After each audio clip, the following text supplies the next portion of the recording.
جنوبی کیلیفورنیا کی Nixon library میں وزیر خارجہ مائک پومپیو چین کے خلاف ٹرمپ انتظامیہ کے سخت موقف کے بارے میں بات کر رہے ہیں۔ The old paradigm of blind engagement with China. چین کے ساتھ آنکھیں بند کر کے تعلقات قائم کرنے کے پرانے فلسفے سے اب کام نہیں چلے گا۔ ہمیں اس کی جانب لوٹنا یا اسے جاری نہیں رکھنا چاہیے۔ صدر ٹرمپ واضح کر چکے ہیں کہ ہمیں امریکی معیشت اور طرز زندگی کو محفوظ بنانے کے لیے حکمت عملی کی ضرورت ہے۔ آزاد دنیا کو اس نئے جبر کے خلاف کامیاب ہونا چاہیے۔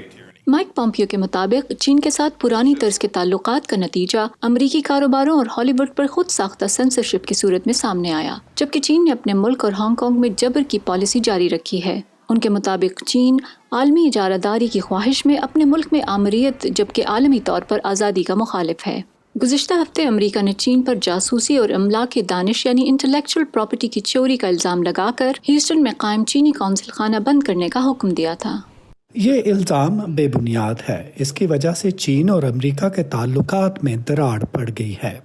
کمیونسٹ چین کو بدلنے کا صرف ایک طریقہ ہے کہ چینی لیڈروں کے قول نہیں بلکہ عمل کو پرکھا جائے، اور اس کے جواب میں آپ امریکی پالیسی کو دیکھ سکتے ہیں۔ صدر ریگن کہتے تھے کہ سوویت یونین کے ساتھ اس بنیاد پر تعلقات ہیں کہ اعتماد کریں لیکن تصدیق بھی کریں، تاہم چین کے ساتھ عدم اعتماد مگر تصدیق کی پالیسی اپنانی چاہیے۔ برانڈ کارپوریشن سے منسلک ماہر ٹیموتھی ہیتھ کہتے ہیں کہ چین کے خلاف امریکہ کا سخت گیر رویہ حیران کن نہیں۔ that there is a long-term trend that's been going on. صدر بش سینئر اور صدر جارج ڈبلیو بش کے ادوار سے چین کے خلاف امریکہ کی پوزیشن بتدریج سخت ہوتی رہی ہے۔ اس کی ایک وجہ یہ ہے کہ قومی طاقت میں فرق کم جبکہ مسابقت میں اضافہ ہو رہا ہے۔ مائک پومپیو چاہتے ہیں کہ دوسرے ممالک بھی چین کو جواب دہ بنائیں، تاہم یہ اتنا آسان نہیں۔ A lot of countries are بہت سے ممالک کم یا زیادہ چین کے ساتھ تجارت پر انحصار کرتے ہیں، تو کئی ممالک کے لیے امریکہ کی سخت گیر پالیسیوں کی حمایت کرتے ہوئے اس تنازع میں فریق بننا آسان نہیں ہوگا۔ ٹیموتھی کے مطابق امریکہ میں حزب اقتدار اور مخالف کی دونوں جماعتیں املاک دانش کی چوری جیسے مسائل پر چین کے ساتھ امریکہ کے سخت رویے کی حامی ہیں، جس سے اشارہ ملتا ہے کہ مستقبل میں امریکی پالیسی کیا ہوگی۔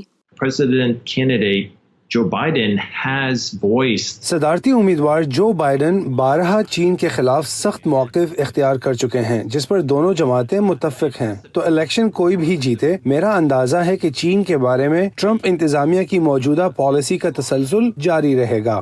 گزشتہ صدور کی پالیسیوں کی نسبت چین کے خلاف موجودہ سخت پالیسی کامیاب ہو سکے گی یا نہیں، اس سوال کا جواب شاید ابھی قبل از وقت ہے۔ الزبتھ لی کے ساتھ فائزہ بخاری، وائس آف امریکہ۔